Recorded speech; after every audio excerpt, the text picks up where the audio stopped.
नमस्कार. विठाई न्यूजमध्ये सर्वांचं स्वागत आहे. ताजी बातमी अशी आहे की मागील 24 तासात म्हणजेच काल 12 जून 2024 पासून ते 13 जून 2024 सायंकाळी 6 वाजेपर्यंतच्या 24 तासांमध्ये उजनी धरण हे जवळपास 1.5% वधारलंय. 1.5% पाणी उजनी धरणामध्ये वाढलेलं आहे. सध्याची दळून मिसळणारी पाण्याची आवक ती सकाळपेक्षा कमी झाली आहे. 4779 क्युसेसनं पाणी उजनी धरणामध्ये मिसळतंय आणि धरणामध्ये एकूण पाणीसाठा हा 35.81 TMC इतका झालाय.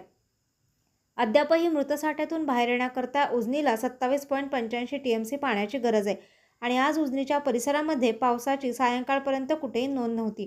काल सायंकाळी 6 वाजता म्हणजे 12 जून रोजी सायंकाळी 6 वाजता उजनी धरण हे -53.48% अशा स्थितीमध्ये होतं आणि 3780 क्युसेसनं पाणी उजनीत मिसळत होतं.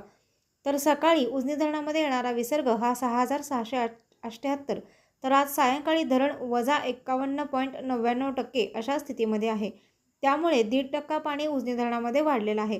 7 जून 2024 पासून उजनी धरणावर पावसाला सुरुवात झाली आहे आणि तेव्हा उजनी धरण हे -59.99% इतकं होतं आणि ते आता 51.99% आहे. म्हणजे 4 TMC पाण्याची वाढ ही उजनी जलाशयामध्ये झालेली आहे.